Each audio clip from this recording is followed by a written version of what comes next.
মানে আপোনালোকে নিশ্চয় অৱগত যোৱাকালি এটা যি বিধানসভাত কলংকিত ঘটনা ঘটি গৈছে মানে আমাৰ যি অসম বিধানসভাৰ উপাধ্যক্ষ ডাক্তৰ মমিনুল আমান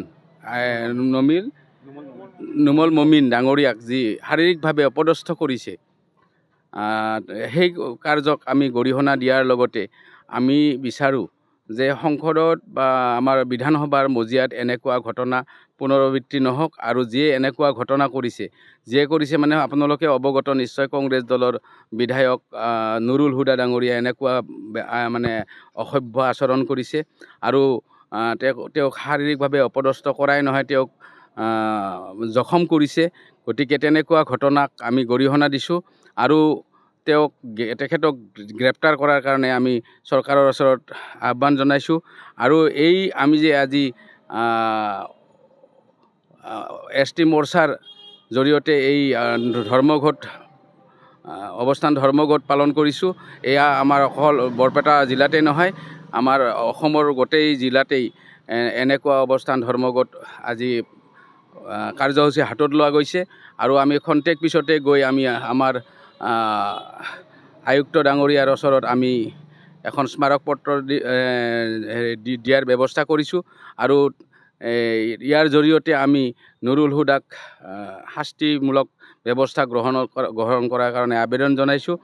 আৰু আমি বিচাৰোঁ যে এনেকুৱা ঘটনা কাৰোৰ লগতে নহওক, কাৰণ বিধানসভাৰ সকলোৱে লক্ষ্য কৰি থাকে বিধানসভাত কি ঘটনা ঘটি থাকে।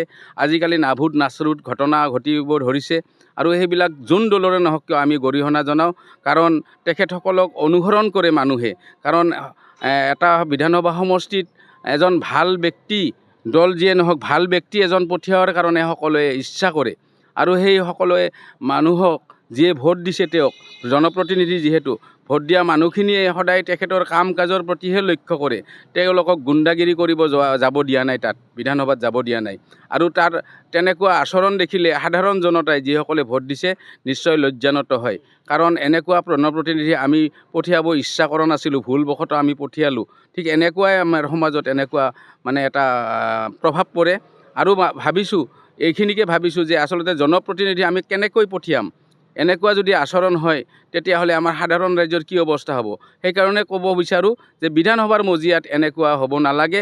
আৰু যিহেতু আমাৰ সাধাৰণ ৰাইজৰ ক্ষেত্ৰত আমাৰ সাধাৰণ মাৰপিট হ'লে বা চোৰ ডকাইত হ'লে যি শাস্তিমূলক ব্যৱস্থা গ্ৰহণ কৰে, ঠিক এনেধৰণে বিধায়কসকলক MP সকলৰ মন্ত্ৰীসকলৰ কাৰণে হ'ব লাগে।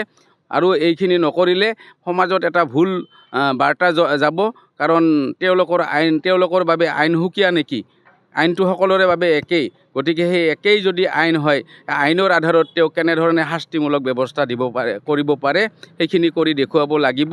আৰু সেইখিনি কৰিলেহে আমি নিজকে মানে এখন ভাল ৰাজ্য বা ভাল দেশত বসবাস কৰি আছোঁ বুলি আমি নিজকে মানিব পাৰিম। এইখিনিয়ে মোৰ ক'বলগীয়া। সত্য কথা, আমি এইটোৱে ক'ব বিচাৰোঁ, মানে বিধায়ক বুলি ক'লে আমি কি বুজোঁ। বিধায়ক বুলি আমাৰ অভাৱ অভিযোগ বিধানসভাৰ মজিয়াত দাঙি ধৰিব, তেওঁলোকে যিবিলাক নতুন আইন প্ৰণয়ন কৰিব, মানে সমাজৰ কাৰণে ভাল কাম কৰিব, ঠিক এনেকুৱা কাৰণতে তেওঁলোকক পঠিওৱা হৈছে, প্ৰতিনিধি এজন পঠিওৱা হৈছে। 1.5 লাখ 2 লাখ 2.5 লাখ মানুহৰ তেওঁলোকে একোজন জনপ্ৰতিনিধি। গতিকে তেওঁলোকৰ দ্বাৰা যেন সমষ্টিৰ উন্নয়ন হয়, তেওঁলোকৰ দ্বাৰা যেন অসমত উন্নয়ন হয়, তেওঁলোকৰ দ্বাৰা যেন ভাৰতবৰ্ষত উন্নয়ন হয় বা কাম কাজ হয়, আমাৰ অভাৱ অভিযোগবিলাক দূৰ হয়, এইখিনি কাৰণতে তেওঁক প্ৰতিনিধি হিচাপত জয়যুক্ত কৰি পঠিওৱা হয়। কিন্তু তাততো মাৰপিট কৰাৰ কাৰণে, গুণ্ডাগিৰি কৰাৰ কাৰণে জনপ্ৰতিনিধি পঠিওৱা নহয়। আমিতো তাত মাৰপিট কৰাৰ কাৰণে পঠিয়াব ইচ্ছা কৰা নাছিলোঁ। ঠিক এনে কাৰণতে আমি লজ্জানত হৈছোঁ। আচলতে এনেকুৱা আজিৰ ঘটনাই আমি গৰিহণা দিয়াৰ লগতে আমি ভৱিষ্যতে যি দলৰে নহওক কিয় এনেকুৱা ঘটনা ঘটিব নালাগে। কাৰণ মানুহ হিচাপে আহিছে, গতিকে মানুহ হিচাপে সমাজত পৰিচিত হ'ব চেষ্টা কৰিব লাগে। কোনো আমি গুণ্ডাগিৰি কৰাৰ কাৰণে আমি তাত পঠিওৱা নাই আৰু গুণ্ডাগিৰি কৰাটো একেবাৰে ভাল কাম হোৱা নাই। আমি তাক গৰিহণা দিয়াৰ লগতে তেখেতক যিকোনো আইনৰ মেৰ পাছত আনি হ'লেও তেখেতক গ্ৰেপ্তাৰ কৰাটো আমি দাবী জনাইছোঁ। আৰু গ্ৰেপ্তাৰ কৰাই নহয়, এনেকুৱা ঘটনা যেন কোনেও কৰিব সাহস নকৰে, যেন মানে সাংঘাতিক ধৰণৰ এটা বান্ধোন থাকে, তাৰ বাবে আমি আহ্বান জনাইছোঁ। আৰু দৰকাৰ হ'লে, প্ৰয়োজন হ'লে, যিহেতু বিধায়কসকলে আইন প্ৰণয়ন কৰিব পাৰে, আইন কৰ্তনো কৰিব পাৰে।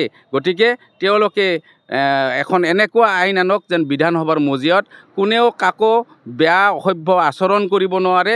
মাৰপিটটো দূৰৰে কথা, এনেকুৱা যদি শাস্তিমূলক ব্যৱস্থা নলয় তেতিয়াহ'লে ভৱিষ্যতে আমি দেখা পাইছোঁ যে এওঁলোকৰ কংগ্ৰেছ বুলিয়ে নহয়, এটা মানে আছেই এনেকুৱা মানুহ যে তেওঁলোকে পাৰিলে সংসদত অস্ত্ৰ শস্ত্ৰ লৈ যাব আক্ৰমণ কৰাৰ কাৰণে। তেওঁলোকে এনেকুৱা মানে এইটোত যদি ছাকচেছ হ'ব পাৰে তেতিয়াহ'লে ভৱিষ্যতে তেওঁলোকে অস্ত্ৰ শস্ত্ৰ লৈ যাব। অৰ্থাৎ ইয়াৰ পৰা কি বুজা যায়, তেওঁলোকক মানে এই চেকিং কৰিহে ভিতৰত সোমাব দিব লাগিব, মানে লগত অস্ত্ৰ শস্ত্ৰ আনিছে নেকি, ঠিক এনেকুৱা অৱস্থাই হৈ গৈছে। গতিকে আমি কেতিয়াও এইটো গ্ৰহণযোগ্য বুলি নাভাবোঁ, এইটো আমি কেতিয়াও নিবিচাৰোঁ। আমাৰ সাধাৰণ ৰাইজৰ ক্ষেত্ৰতো আমি এইটো নিবিচাৰোঁ। শান্তিৰে বসবাস কৰিবলৈ সকলোৱে ইচ্ছা কৰোঁ। আজিৰ শিক্ষিত যুগত শিক্ষিত সমাজক লজ্জানত কৰা এনেকুৱা ঘটনা বিধায়কৰ পৰা আমি কেতিয়াও বিচৰা নাই আৰু নিবিচাৰোঁ।